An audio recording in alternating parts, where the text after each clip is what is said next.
Hello friends, मैं Nitish Kumar students corner सकेजा channel में आपका स्वागत है। आज के इस वीडियो में हम लोग देखेंगे कि बिहार बोर्ड क्लास 10 के मैथ के ज़रूरी ऑब्जेक्टिव क्वेश्चन और उनके हल करने की कोशिश करेंगे। पहला क्वेश्चन क्या देखते हैं कि निम्नलिखित में कौन अपरिमेय संख्या है। तो हम लोग को पहले ही पता है कि जिसका वर्गमूल निकालना संभव है वो परिमेय संख्या होता है और जिसका वर्गमूल नहीं निकलता है उसे अपरिमेय संख्या कहते हैं। तो पहला क्वेश्चन क्या देखते हैं, इसमें ऑप्शन में है, पहला ऑप्शन में है इसमें √36/64, √36/64। तो क्या देखते हैं कि 36 का वर्गमूल 6 होता है और 36 का वर्गमूल 6 होता है और 64 का वर्गमूल 8, अर्थात पहला ऑप्शन नहीं हो सकता। दूसरा ऑप्शन में देखते हैं 1 का वर्गमूल 1 और 81 का वर्गमूल 9 होता है, यानी कि ये भी परिमेय संख्या है, अर्थात ये भी ऑप्शन नहीं है। तीसरा ऑप्शन में देखते हैं √3/5। तो क्या देखते हैं कि 3 का वर्गमूल निकालना संभव नहीं है और √5 का भी वर्गमूल निकालना संभव नहीं है, अर्थात हमारा जो ये सी ऑप्शन है ये सही है। इसे आप नोट भी कर सकते हैं। नेक्स्ट क्वेश्चन देखते हैं कि निम्नलिखित में कौन सी अभाज्य संख्या है। निम्नलिखित में कौन सी अभाज्य संख्या, इस क्वेश्चन को देखेंगे तो अभाज्य संख्या गाइज हम उसे कहते हैं, अभाज्य संख्या हम उसे कहते हैं जो केवल खुद से विभाज्य हो। एक को छोड़कर वे सभी संख्याएं जो स्वयं और एक से विभाज्य हो उसे अभाज्य संख्या कहते हैं। तो यहाँ 6 देखते हैं कि 2 के पहाड़ा में भी आता है और 3 के पहाड़ा में भी आता है, अर्थात 6 अभाज्य नहीं है। 9 को देखते हैं कि 3 के पहाड़ा में आता है और 3 के पहाड़ा में आता है और खुद के पहाड़ा में तो आता ही है। 15 को देखते हैं कि 3 का पहाड़ा में भी आएगा और 5 का पहाड़ा में भी आता है, पर 11 एकमात्र ऐसा ऑप्शन है जो केवल खुद के पहाड़ा में आता है, अर्थात 11 जो है अभाज्य संख्या है।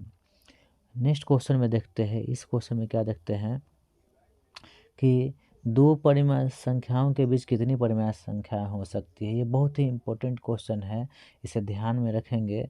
दो परिमेय संख्याओं के बीच जो है अनंत परिमेय संख्याएं होती है, इसे ध्यान रखेंगे। अब जो है अगला क्वेश्चन में क्या देखते हैं, और अगला क्वेश्चन में है कि 11/15, क्वेश्चन नंबर 17 में देखते हैं कि 11/15 जो है का दशमलव प्रसार क्या होता है।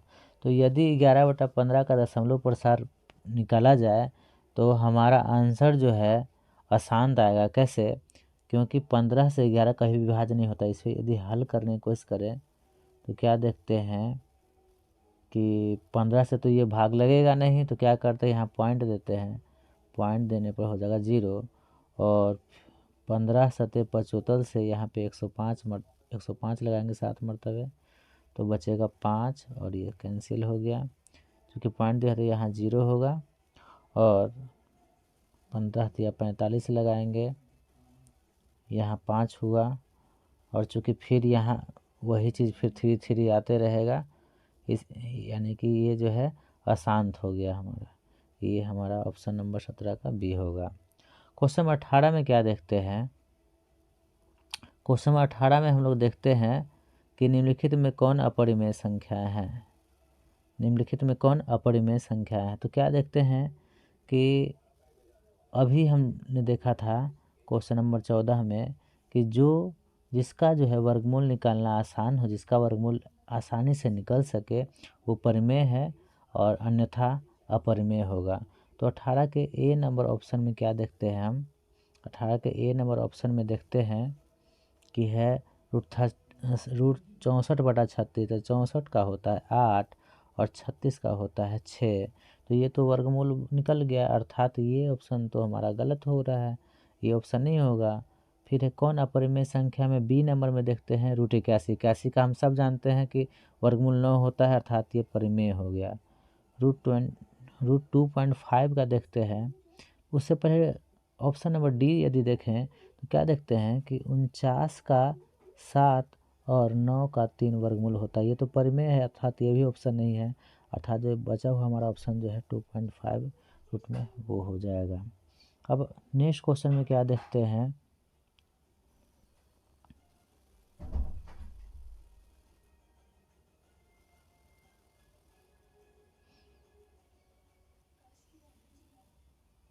क्वेश्चन नंबर 19 में देखते हैं √2 है एक। √2 क्या है? √2 एक अपरिमेय संख्या है, इसे ध्यान में रखेंगे। √2 एक अपरिमेय संख्या है। ऑप्शन नंबर बी जो है हमारा सही होगा। √2 एक अपरिमेय संख्या है। √2 जो है अपरिमेय संख्या है, याद रखेंगे इसे। नेक्स्ट क्वेश्चन है 2 या 2 से अधिक अभाज्य संख्याओं का मसा क्या होता है? 2 या 2 से अधिक अभाज्य संख्याओं का जो मसा होता है वो 1 होता है, इसे याद रखेंगे। नेक्स्ट क्वेश्चन है निम्नलिखित में कौन परिमेय संख्या है? तो ध्यान देंगे कि ये तो अपरिमेय है। 21 नंबर का क्वेश्चन नंबर ए जो है वो देखते हैं कि वो √3 जो है अपरिमेय है, अर्थात ये गलत है। और इसमें भी देखते हैं ऑप्शन नंबर बी में कि √2 से √2 कैंसिल हो जाता है, तो सिर्फ हमारा बचता है ऑप्शन नंबर बी में। क्या देखते हैं कि √2 से √2 कैंसिल होकर बचता है सिर्फ 2, अर्थात ये परिमेय संख्या, यानी हमारा जो है ऑप्शन नंबर बी सही है। और ऑप्शन नंबर सी भी अपरिमेय है और ऑप्शन नंबर डी भी अपरिमेय है।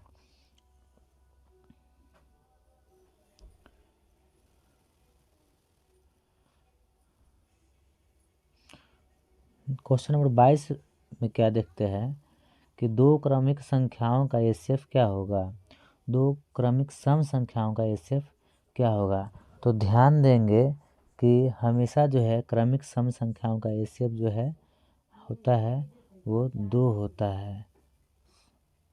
हमेशा जो है क्रमिक सम संख्याओं का जो एचसीएफ होता है वो 2 होता है, इसे हम लोग ध्यान देंगे, 2 होता है। 2 क्रमिक सम संख्याओं का एचसीएफ 2 होता है। नेक्स्ट क्वेश्चन में देखते हैं किसी धनात्मक पूर्णांक ए तथा बी के लिए ए बी का मसा गुण ए बी का लसा जो है संख्याओं के गुणनफल के बराबर हो जाता है, अर्थात हमारा ऑप्शन नंबर सी सही हो जाएगा, ए गुना बी।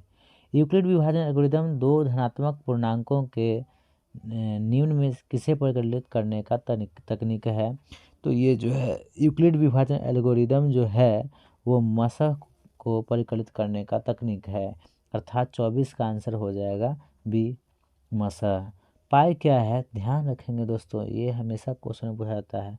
पाई एक अपरिमेय संख्या है।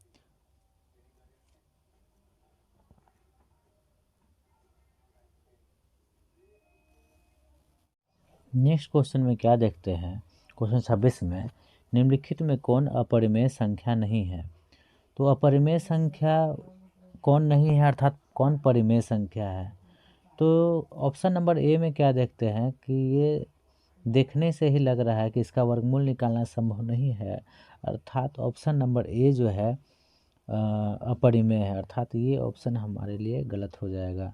ऑप्शन नंबर बी जो है वो भी अपरिमेय है और ऑप्शन नंबर सी भी अपरिमेय है। ऑप्शन नंबर डी में देखते हैं क्या कि 75 √75 को लिख सकते हैं। ऑप्शन नंबर डी में देखते हैं √75 को लिख सकते हैं हम लोग 5√3, और उसी प्रकार से जो है √48 को लिख सकते हैं 4√3। तो क्या देखते हैं √3 कैंसिल हो गया, यानी 5/4 हमारा अपरिमेय संख्या नहीं, यानी अर्थात परिमेय संख्या हो जाएगा, इसीलिए इसका सही जवाब होगा √75/48। ऑप्शन नंबर 27 में देखते हैं कि √3 और √5 क्या है? तो √3 और √5 दोस्तों हमेशा एक अपरिमेय संख्या कहलाएगा। क्वेश्चन नंबर 28 में देखते हैं निम्नलिखित में कौन सा भिन्न का दशमलव प्रसार शांत होगा? तो दशमलव प्रसार शांत किसका होगा? तो वो हो जाएगा आपका, वो तो निकालने की बात हो गई।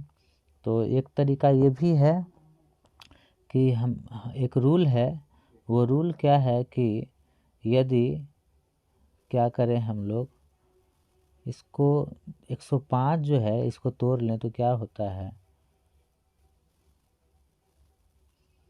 ये हो जाएगा 3 से 35 टाइम्स, 35 मरतबे 3 से, और 5 से 7 मरतबे।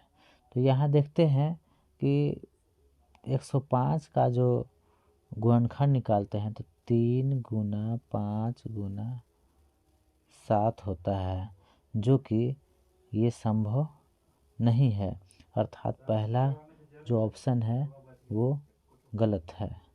पहला ऑप्शन जो होगा वो गलत होगा, हमारा पहला ऑप्शन जो है वो गलत है। इसलिए हम लोग दूसरा ऑप्शन देखते हैं। 77/210 में क्या देखते हैं कि ऊपर 77 का हो गया, ऑप्शन नंबर बी में देख रहे हैं कि 77 को लिख सकते हैं 7 गुने 11, और 210 को लिख सकते हैं 2 गुने 3 गुने 5 गुने 7, 7 से 7 खत्म।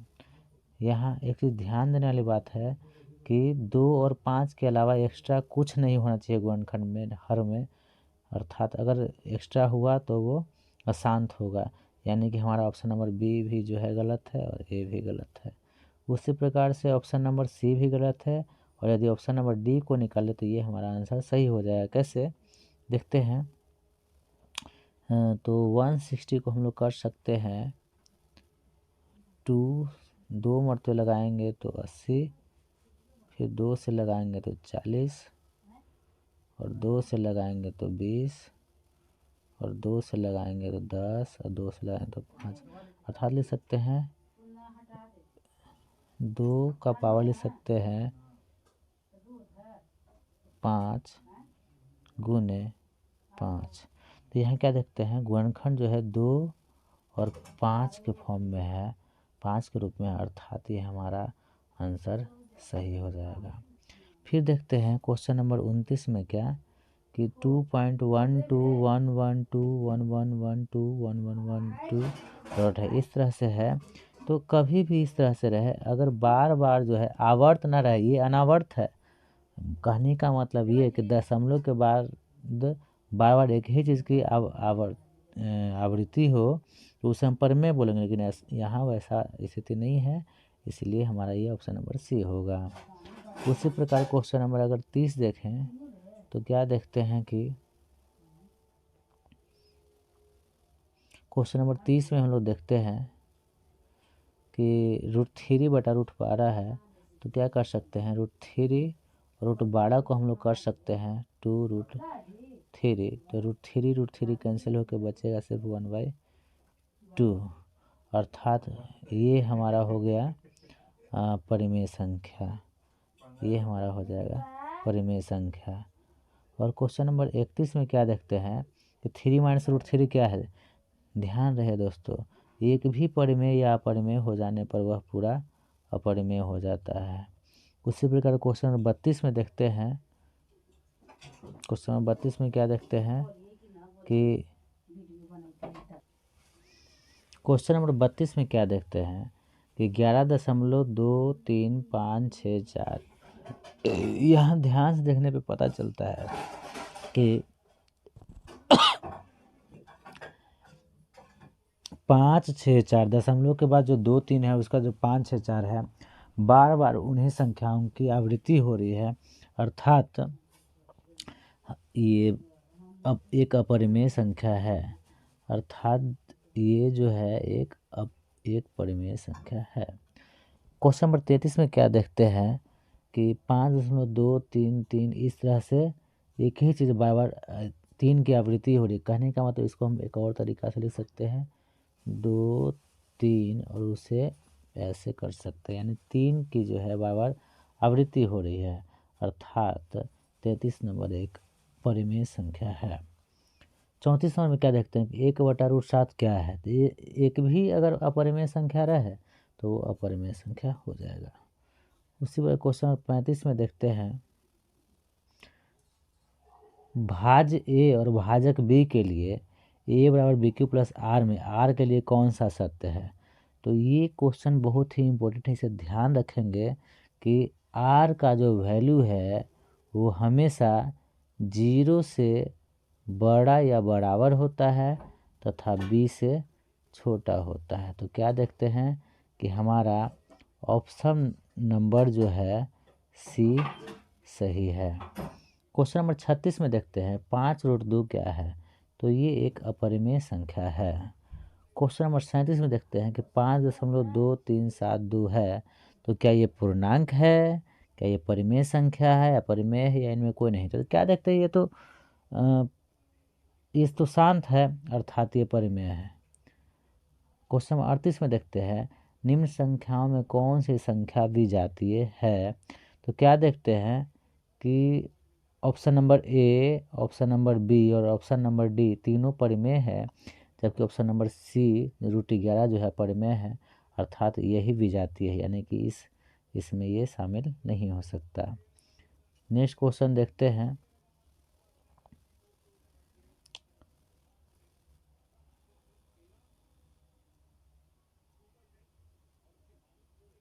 हेलो फ्रेंड्स, मैं नीतीश कुमार, स्टूडेंट्स कॉर्नर सकेजा चैनल में आपका स्वागत है। आज के इस वीडियो में हम लोग देखेंगे कि बिहार बोर्ड क्लास 10 के मैथ के ज़रूरी ऑब्जेक्टिव क्वेश्चन और उनके हल करने की कोशिश करेंगे। पहला क्वेश्चन क्या देखते हैं कि निम्नलिखित में कौन अपरिमेय संख्या है। तो हम लोग को पहले ही पता है कि जिसका वर्गमूल निकालना संभव है वो परिमेय संख्या होता है, और जिसका वर्गमूल नहीं निकलता है उसे अपरिमेय संख्या कहते हैं। तो पहला क्वेश्चन क्या देखते हैं, इसमें ऑप्शन में है, पहला ऑप्शन में है इसमें √36/64, √36/64। तो क्या देखते हैं कि 36 का वर्गमूल 6 होता है और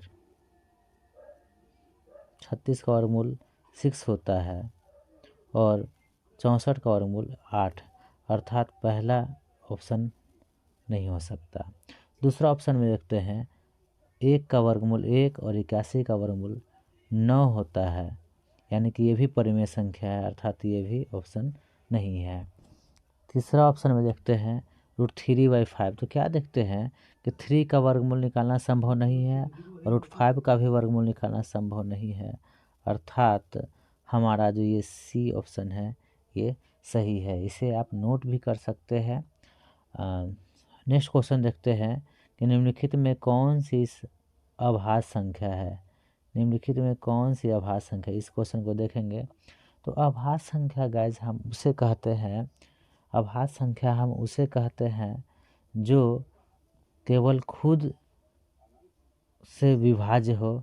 एक को छोड़कर वे सभी संख्याएं जो स्वयं और एक से विभाज्य हो उसे अभाज्य संख्या कहते हैं। तो यहाँ 6 देखते हैं कि 2 के पहाड़ा में भी आता है और 3 के पहाड़ा में भी आता है, अर्थात 6 अभाज्य नहीं है। 9 को देखते हैं कि 3 के पहाड़ा में आता है और 3 के पहाड़ा में आता है और खुद के पहाड़ा में तो आता ही है। 15 को देखते हैं कि 3 का पहाड़ा में भी आएगा और 5 का पहाड़ा में भी आता है।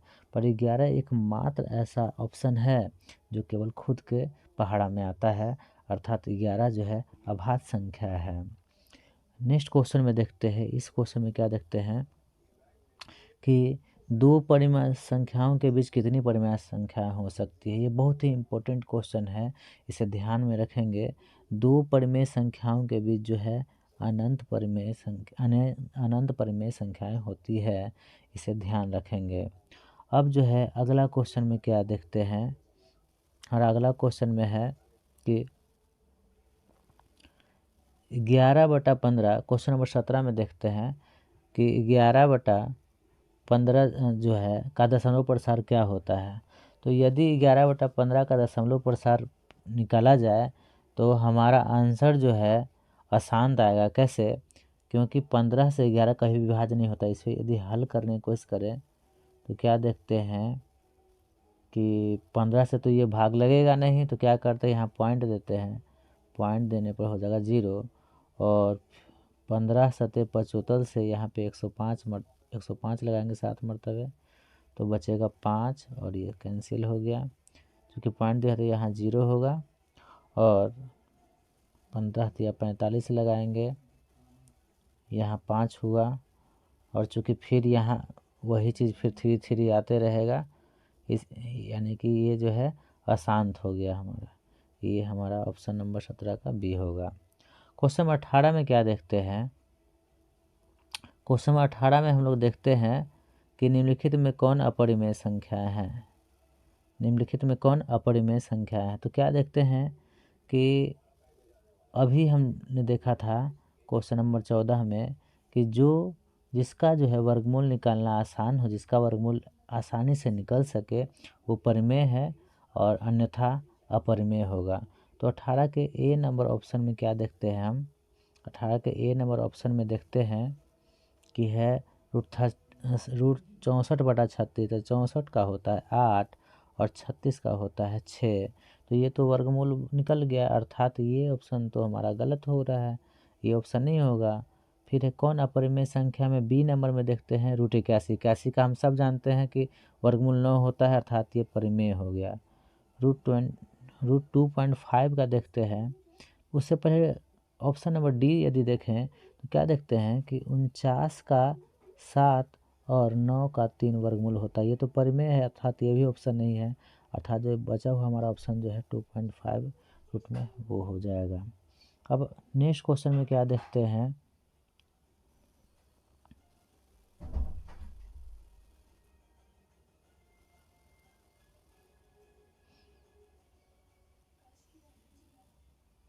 क्वेश्चन नंबर 19 में देखते हैं रूट 2 है 1। रूट 2 क्या है? रूट 2 एक अपरिमेय संख्या है, इसे ध्यान में रखेंगे। रूट 2 एक अपरिमेय संख्या है। ऑप्शन नंबर बी जो है हमारा सही होगा। रूट 2 एक अपरिमेय संख्या है। रूट 2 जो है अपरिमेय संख्या है, याद रखेंगे इसे। नेक्स्ट क्वेश्चन है 2 या 2 से अधिक अभाज्य संख्याओं का मसा क्या होता है? 2 या 2 से अधिक अभाज्य संख्याओं का जो मसा होता है वो 1 होता है, इसे याद रखेंगे। नेक्स्ट क्वेश्चन है निम्नलिखित में कौन परिमेय संख्या है? तो ध्यान देंगे कि ये तो अपरिमेय है। 21 नंबर का क्वेश्चन नंबर ए जो है वो देखते हैं कि वो रूट 3 जो है अपरिमेय है, अर्थात ये गलत है। और इसमें भी देखते हैं ऑप्शन नंबर बी में कि रूट 2 से रूट 2 कैंसिल हो जाता है, तो सिर्फ हमारा बचता है ऑप्शन नंबर बी में। क्या देखते हैं कि रूट 2 से रूट 2 कैंसिल होकर बचता है सिर्फ 2, अर्थात ये परिमेय संख्या, यानी हमारा जो है ऑप्शन नंबर बी सही है। और ऑप्शन नंबर सी भी अपरिमेय है और ऑप्शन नंबर डी भी अपरिमेय है।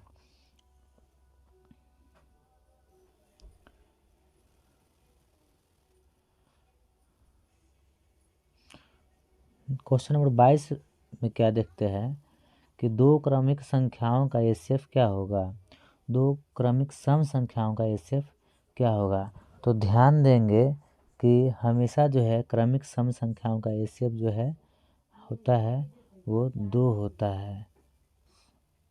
हमेशा जो है क्रमिक सम संख्याओं का जो एचसीएफ होता है वो 2 होता है, इसे हम लोग ध्यान देंगे, 2 होता है। दो क्रमिक सम संख्याओं का एचसीएफ 2 होता है। नेक्स्ट क्वेश्चन में देखते हैं किसी धनात्मक पूर्णांक ए तथा बी के लिए ए बी का मसा गुणे ए बी का लसा जो है संख्याओं के गुणनफल के बराबर हो जाता है, अर्थात हमारा ऑप्शन नंबर सी सही हो जाएगा, ए गुना बी। यूक्लिड विभाजन एल्गोरिदम दो धनात्मक पूर्णांकों के निम्न में किसे परिकलित करने का तकनीक है? तो ये जो है यूक्लिड विभाजन एल्गोरिदम जो है वो मसा को परिकलित करने का तकनीक है, अर्थात 24 का आंसर हो जाएगा बी मसा। पाई क्या है? ध्यान रखेंगे दोस्तों, ये हमेशा क्वेश्चन में पूछा जाता है। पाई एक अपरिमेय संख्या है,